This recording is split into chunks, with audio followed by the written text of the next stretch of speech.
Hey everyone, welcome to this week's reading for Dragons of Eisenthal series. We're going to be doing chapters 7 and 8, and of course, my co-writer pdmac is here. So, if you guys have been following the chapters so far, you'll know where we're picking up from. So, we'll just go ahead and dive into it, and I'll start up with chapter 7. How are they still following us? Gwen asked, shouting to be heard above the mare's thunderous galloping.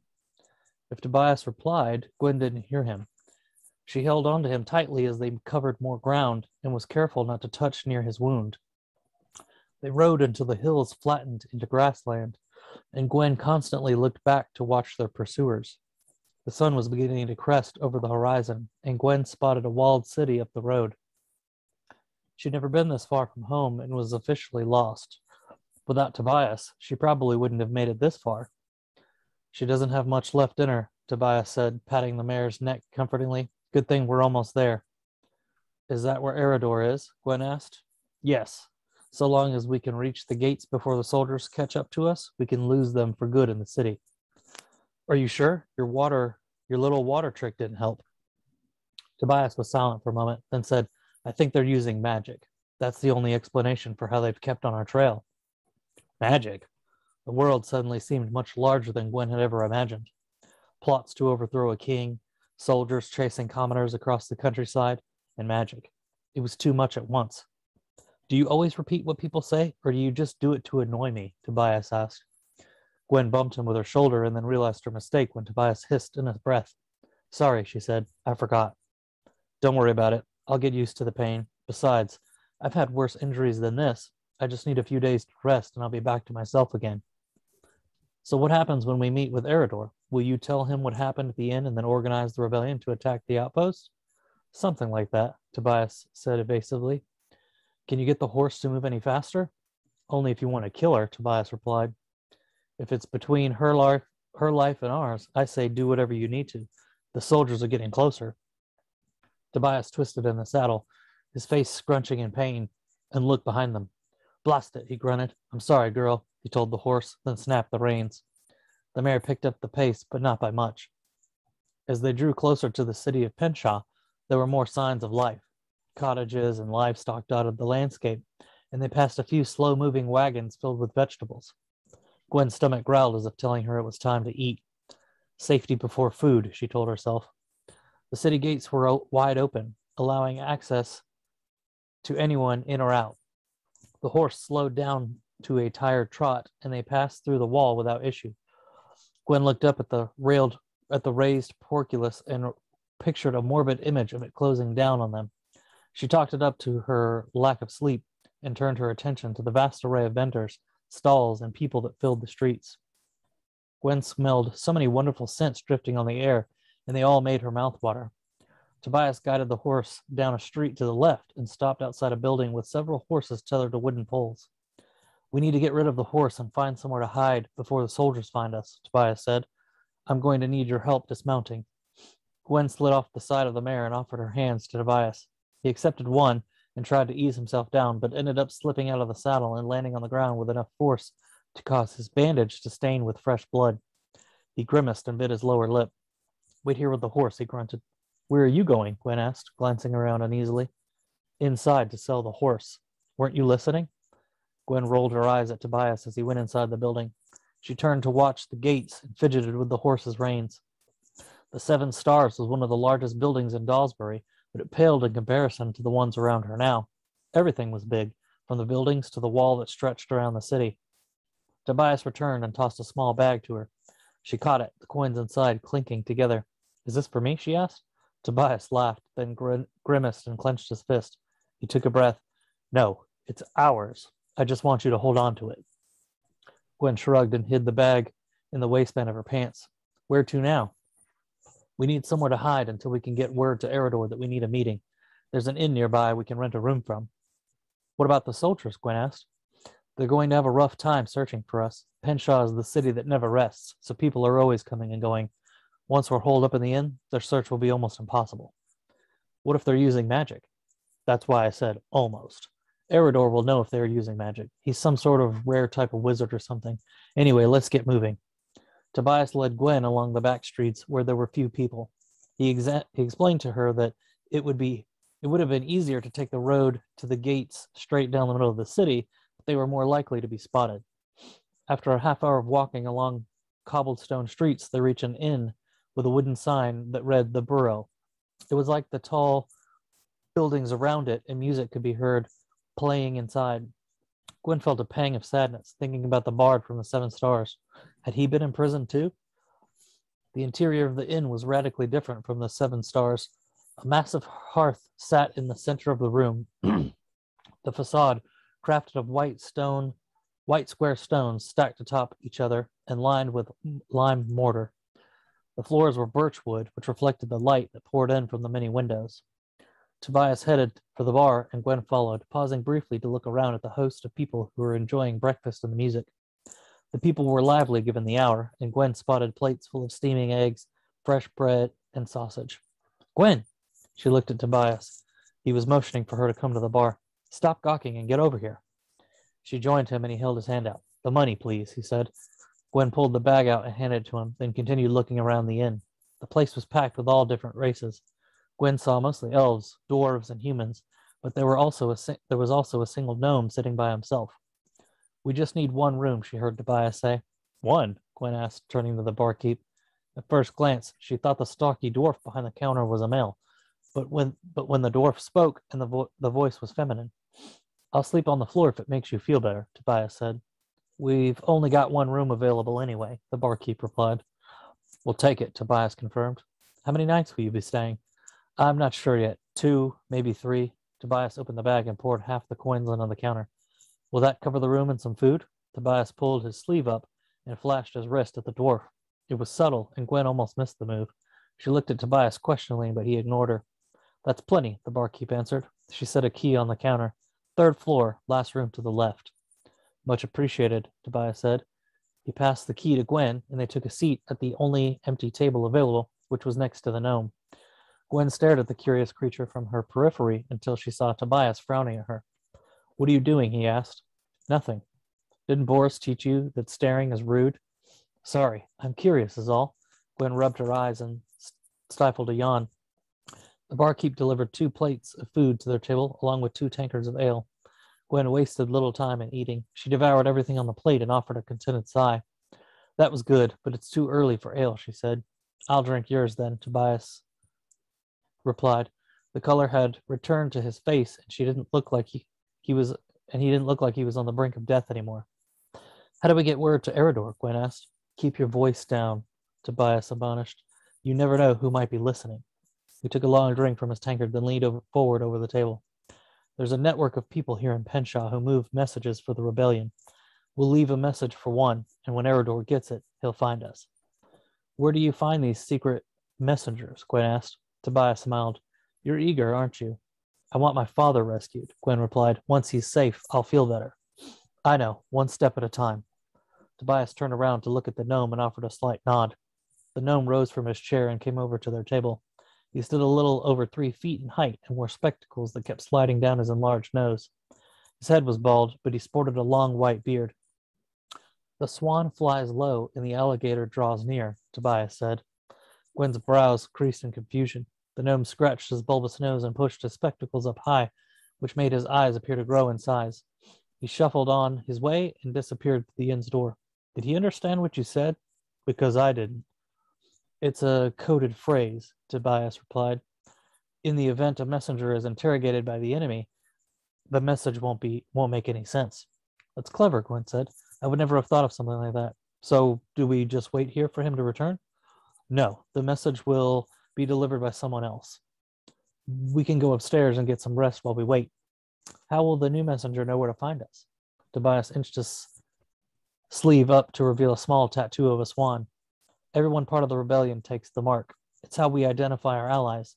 The room we've been given is specifically for people like us. Wait, I saw you flash your wrist to the dwarf. The barkeep is part of the rebellion? Balmatrude isn't technically part of the rebellion. She plays a part much like Boris, allowing us to funnel information and other things through the inn. In some ways, she takes more risk than we do. Gwen watched Volmatrude bustle about the inn and viewed her with a newfound respect. Come on, Tobias rose from the table. I'm sure you could use some sleep. Gwen got up and followed Tobias up the stairs, located in the back left corner of the inn.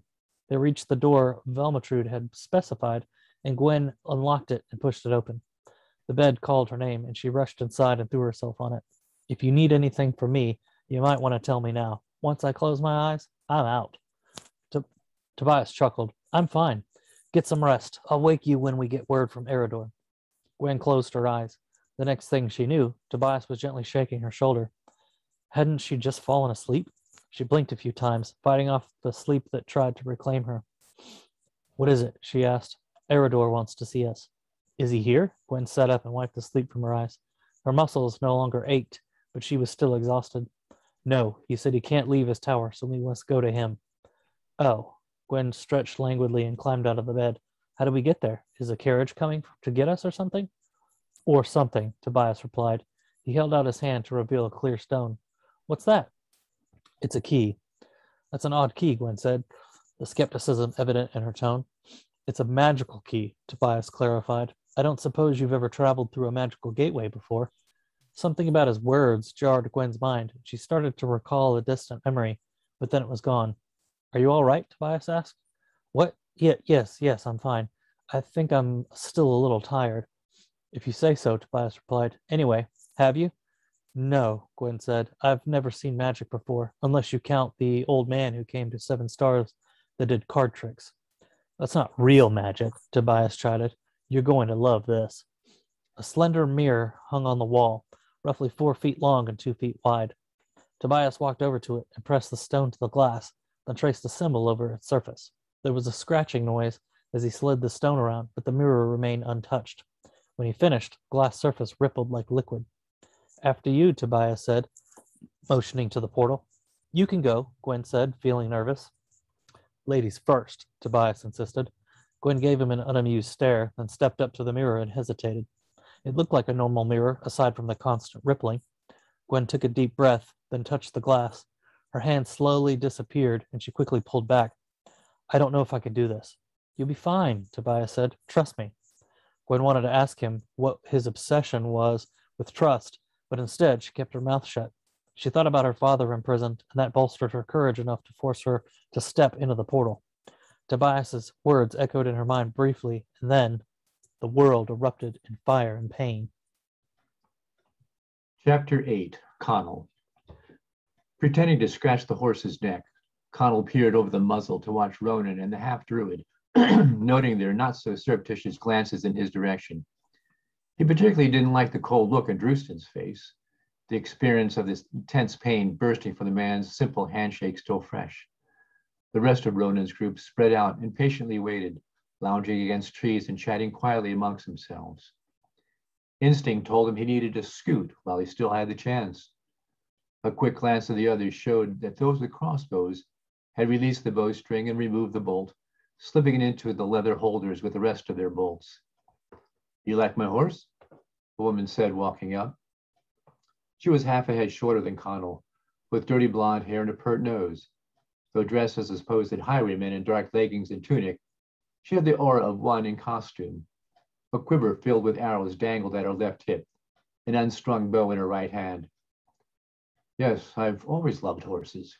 He smiled at her, but his focus slipped past her face to where Ronan nodded at something the druids had said and shot a quick glance at Connell before calling an archer over.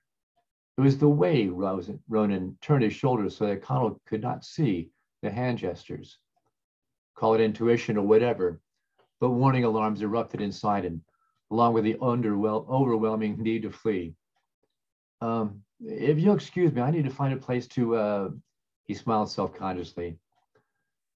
The woman grinned in understanding and pointed to a thick copse about 10 paces beyond where they stood. That's the men's spot. Just go on the other side. Thanks. With a quick backwards glimpse at Ronan, he nonchalantly made his way to the copse. Once hidden from view on the other side, he fled deeper into the forest, running like a man possessed. It wasn't until Ronan looked up to check on him that he saw Conan was missing. Calling out to the woman, "Where is he?" She hooked a thumb to the copse. "He's in the privy." Frowning, Ronan hesitated, not wanting to give away his intentions, and the feeling that Connell was a lot cleverer than anyone gave him credit. How long's he been there? Not even a minute, she replied, an eyebrow cocked, wondering why he was so interested. Ronan's patience quickly waned, and he caught a male bowman's attention and pointed to the corpse. You, go check on our guest. Make sure he's okay. The man knitted his brows at the command. He's probably just taking a piss. Leave the man in peace. Do it, Ronan growled. Rolling his eyes, the man stood and sauntered over the corpse, stopping at the edge. You okay back there? When he heard no response or sound, he stepped around, then whirled back around. There's no one there. Though he had a head start, Connell heard the shouts, which sent a pulse of wild and reckless fear within him. Dodging trees and hurling fallen logs, he plunged headlong, praying that enough of a head start that it would take them a long time to find his trail, though it wasn't like he was taking care to hide his tracks. He pressed on, swearing he could hear them on his heels. Crashing through the strand of young trees, he grabbed a tree just in time to stop him from falling into the river 30 feet below. Rapidly scanning the terrain, he saw the river was far too wide to leap across, even on a horse. The river had cut a deep channel, and the current was quick. Believing he had heard them almost here, he inhaled a deep breath and leaped, praying there weren't any rocks below. His feet felt no bottom, and by the time he emerged, the swift current had repelled him well beyond the point of his entrance. The initial shock of the cold water was momentarily forgotten as he turned onto his back to surveil the place where he dove in. Yet no one broke through the trees, and a few moments later the river curved and he was out of sight. Inhaling a sigh of relief, he turned back around, positioning his feet to the front, letting the river carry him along. Despite the cold water, his adrenaline flowed as he assessed his present situation. It wasn't as bad as it might appear. He'd always lived by his wits, had been in worse scrapes before. He always managed to come out okay. This wasn't any different. After a while, the current slowed as the river widened and became shallower. All too soon, Connell was forced to stand and walk in mid-calf deep water. The late afternoon sun cast long shadows, but Connell was thankful for the warmth as his soaked clothes clung to his body, chilling him. Connell trudged along in the river, knowing no one could track him. A half an hour later, the river started to narrow and deepen. Soon, Connell was again floating, shivering, and more than ready to get warm and dry. Then he saw it. Where the river did another bend, a weathered clapboard shack thrust out over the edge of the bank, held up by two pillars made of layered stone. In strong, measured strokes, Connell swam to the shack, grabbed hold of a pillar, and listened. When sufficient time passed with no sounds, he clambered up the bank and silently stepped onto the deck. Looking behind him, the path leading to the shack was overgrown, indicating no one had been here for quite a while. Pressing the thumb latch on the door, he entered the one-room hut. A single shuttered window sat in the middle of the far wall that jutted out over the river. In the corner to the left of the door was a small fireplace, a stack of wood next to it. In the center of the hut was a small table with two chairs. A low pantry chest sat in the right corner next to the door. Above the chest were two shelves, empty except for 4 pewter mugs. A straw mattress lay on the floor by the window. All were covered with a thin layer of dust. Connell shivered again and rummaged through the chest and hut, searching for a flint or igniter, finding a flint striker and a tuft down by the woodpile.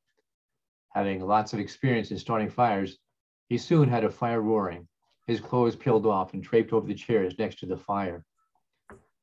The grumbling of his stomach reminded him that despite having lunch hours ago, it had been his only meal since yesterday's breakfast. Yet the thought of putting on still wet clothes to search for something to eat was enough to ignore the hunger pains. Once his pants were dry, he would slip out of the hut and see if he could find some berries or something else to stave off the appetite. Standing by the fire, his hands splayed above the warming flames, he glanced down at the brand at his left shoulder, surprised, though not really surprised, that the burnt skin had healed. When he told Ronan that he was a fast healer, he was merely relaying what had happened in the past. One time, not long after he had joined his first band of outlaws, he had fallen from a roof during an escape and broken his leg. His supposed friends had left him there. When the constables came upon him, He had concocted a story that the outlaws had kidnapped him and tossed him off the roof because he was purposely slowing them down. As a bonus, he was willing to give them the descriptions of several of the outlaws, even remembering some names they called each other.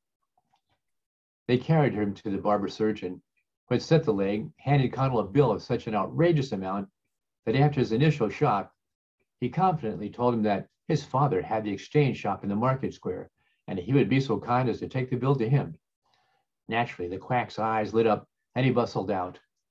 No sooner had the man left that Connell peeled and chipped off the plaster made of beeswax and sheep lard. By the time he had removed the plaster, the leg had mended.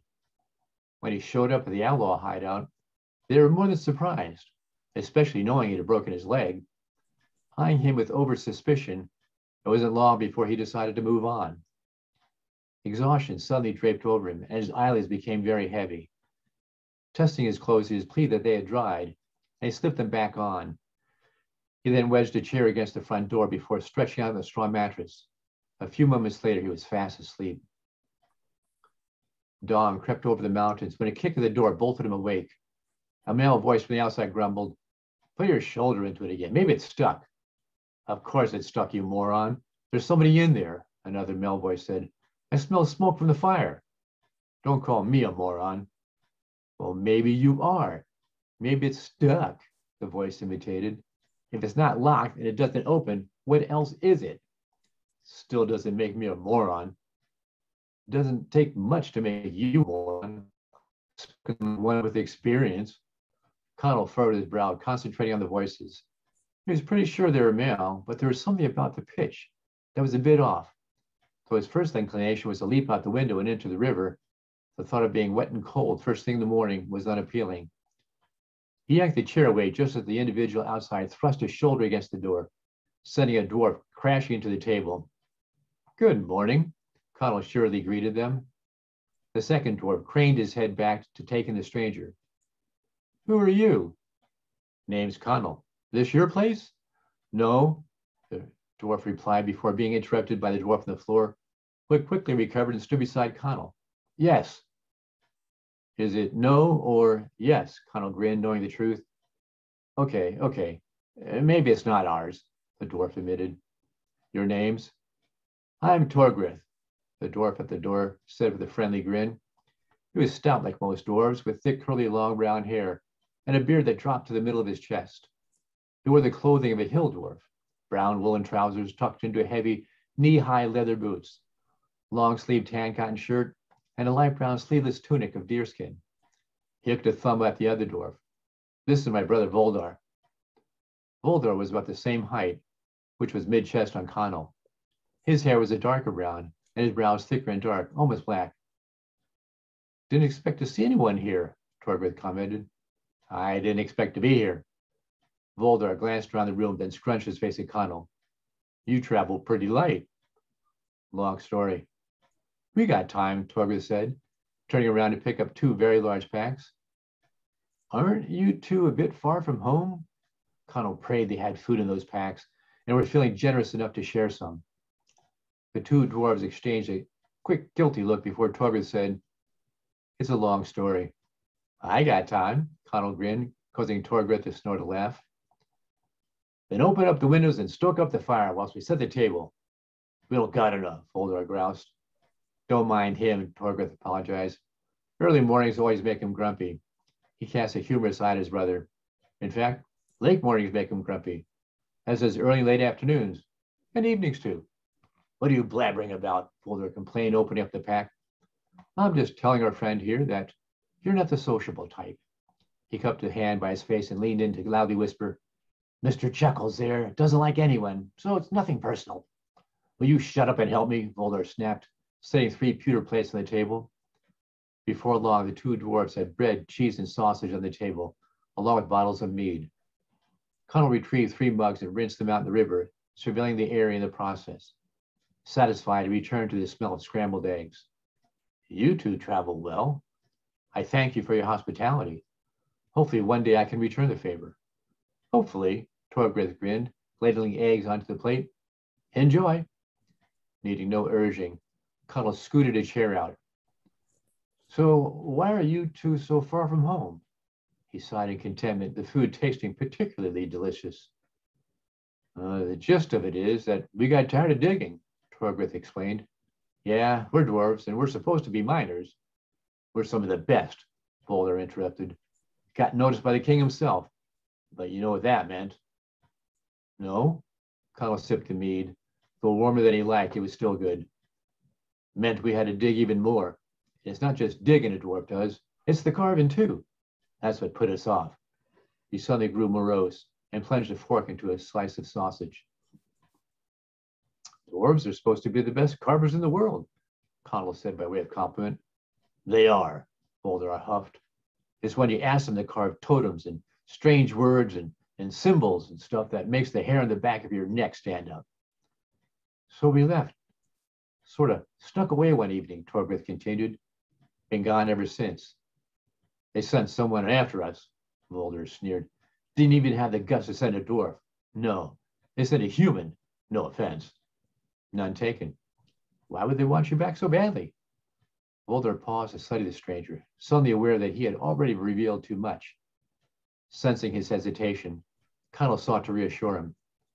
While you consider your words, I will reveal why I am here. I had thrown in my lot with a band of highwaymen who decided they no longer needed me and set me up.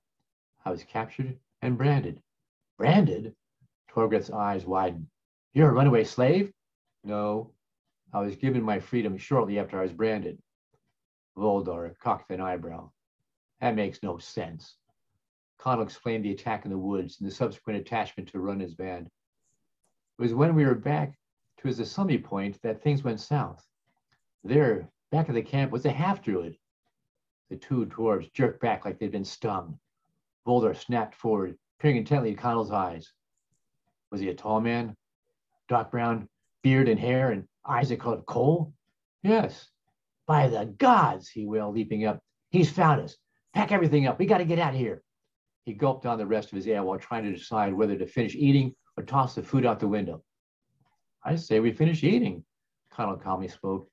You can stay here if you like, Boulder replied, wolfing down breakfast, but we're going. Why? I lost them when I jumped in and floated down the river. You don't understand, Boulder said, stuffing everything back into their packs while Torgrith doused the fire. The druid part is bad enough. That part is still a man and has to sleep.